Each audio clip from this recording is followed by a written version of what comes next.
Okay, so this morning we all have all of our items together to do our um, our punch needle.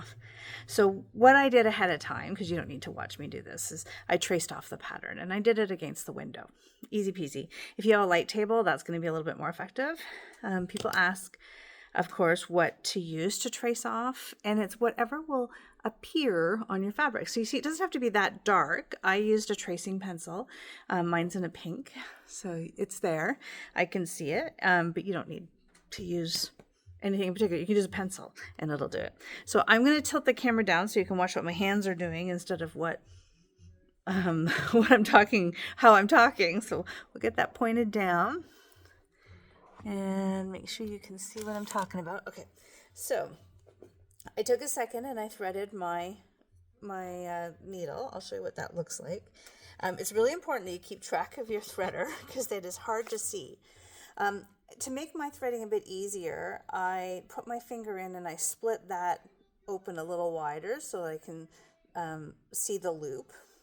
So when I am threading this, I am going to put my finger on the cleft side of the needle punch. You put the wire in the hole, and as it goes through, it pushes against your finger, so it directs it down the needle. And now I've got the wire sticking out the bottom right here, so I think you can maybe see it best against my hand there. And then I take my loop, and I'm starting with the purple because we're going to outline. So I'm going to take the purple and I'm going to push it through there so I can grab it, just like that. And then you pull this back through. Okay, so now I've got this string. You don't need as much string. I've got it set on letter D here.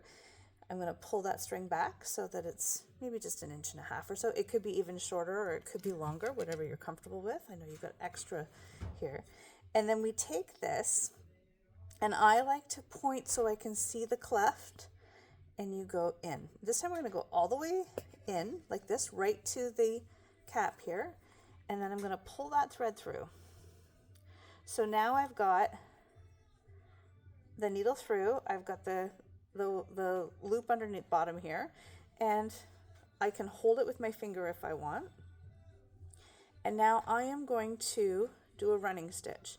So I am going to go in the direction watching that cleft, and you can go whatever's comfortable.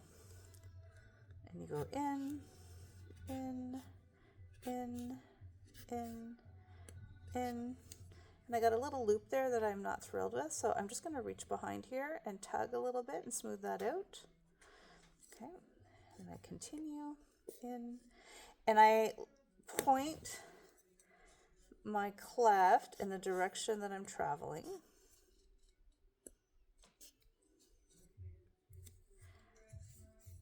And if you're unhappy with it, it's very easy to just pull it out. But I'm not unhappy, everything's going great. I go around the outside. So that's a running stitch. And I'm doing this very quickly. Take your time and do it so that you're comfortable with it. You can see you can go pretty quickly if it's something that you don't mind being roughshod about. Now, I think for our pattern, we're meant to go across here, so I'm going to do that. I want to go back and I want to round out that thumb a little bit. I don't have to do that right now. If I wanted to stop here, I could just go back here and pull that line through. But I actually do really want to round out that thumb.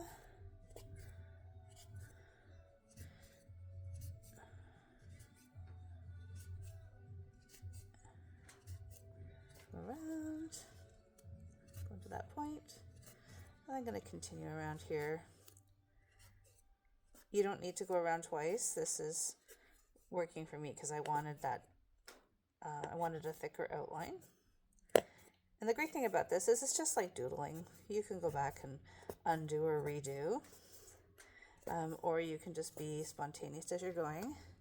So right here, oh, I'm really close. Right here, I started pointing in this direction. So do you see what those loops did? I don't like the way the loops are right now, so I'm just going to back this out to there. retract my cord back to where I was, and I'm going to make sure that I'm pointing my cleft in the direction I'm driving. I got talking there and I lost direction. I'm going 2 chords at a time here. You can do whatever you want. Okay, so I'm going to continue around here. This is giving me 2 times around, and then up here, I'm just going to fix that loop. It's actually this easy. You can tighten things up if you need to. So I'm going to keep going around here. Check this corner. I still have lots of the purple, so I'm just going to get this the way I want it, which is doubled. Keep my wire going like this. I'm going to go back this way. Try not to go adjacent instead of on top of.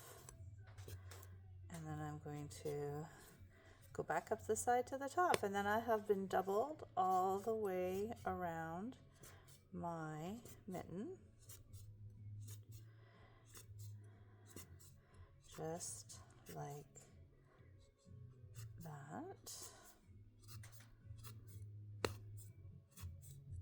So there. Okay, so now I've got the outline of the mitten done. I can go to the back here. I can see my cord right here. Pull a little extra. Grab my scissors. Snip it off. And pull my...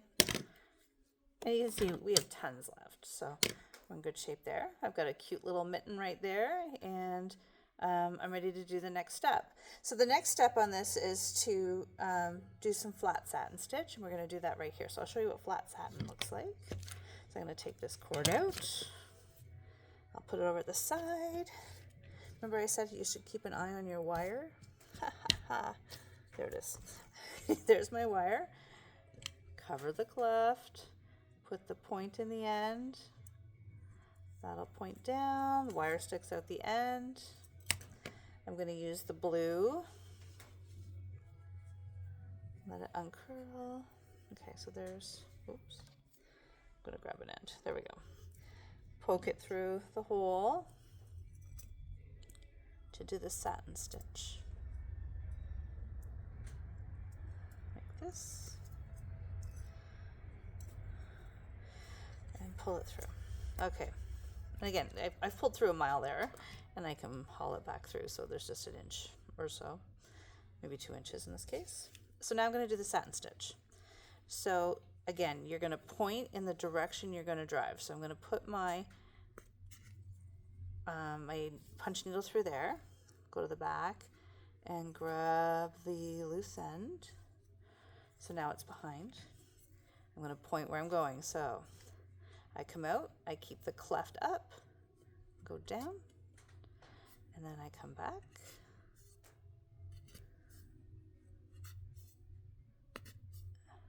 Oops. And if it's not grabbing, you can kind of feel, there we go. So and now I've got my finger behind there. I'm just holding it a little bit for a couple stitches just so it's not going to get pulled out. Grab it. Oh, I had too much. Pull that loop back. Get my needle through. There we go. Okay, I'm gonna try there. Oh, I got too much again. There we go. Back, back. Now you need a little bit of traction. We need that monk's cloth to grab the cord. Back. Make sure everything's flowing nicely. Maybe it was caught. It is. It's caught there. That's giving me the problem. So make sure that yarn is pulling nicely. Shorten that up again. And again, you wouldn't be going quite as fast as I'm going here. I'm just trying to get through to show you. Ta-da! Point the cleft up. Come back here. Come back. There we go. Everything's flowing better now. And that's a satin stitch. Long, full length stitches to look like the cuff on your mitten. All right, I have somebody at the door. Oh, thanks, Jackie.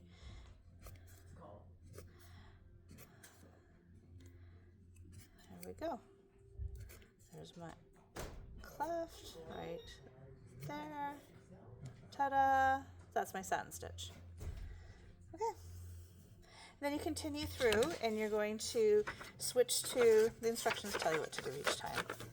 So I think that I would like to do the white next and get that snowflake delineated, and then I would do the blue further, or you could continue with the blue right now, and then remember where that snowflake is.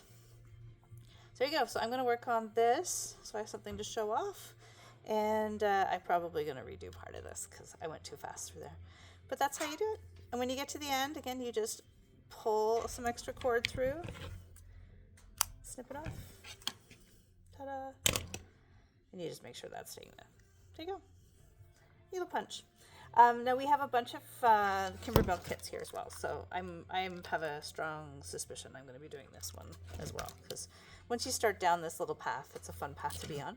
So the back is nice and loopy there. If you wanted to do chenille in any part of this, so if you wanted to make this kind of a fur cuff, you could do that by punching from the other side and then snipping the loops off. So if I were to go along and snip these loops off, I would end up with fuzz, and that would look like this. That's how we end up with that cute little chenille look. And you can see here where we've got short loops. This is a satin stitch in here. Oh no, sorry, that's not a satin stitch. That's just nice tight loops. And then these were long loops, and I left them long so that I could trim them off. And then my little beak here, and these were applied afterwards. These were not needle punched on. This one was. Okay, there you go. This is our project. Let's give it a try. Hopefully you'll enjoy it and have some fun with it. And at the end of it, you have a nice little, it's a big ornament, but you can put that on your tree if you want, or you can hang it on the wall. You can put it where the mittens get hung, or at my house I have a place where all the mittens get stuffed, so you can put it where that is. All right, everyone, have a great day. I'll see you tomorrow.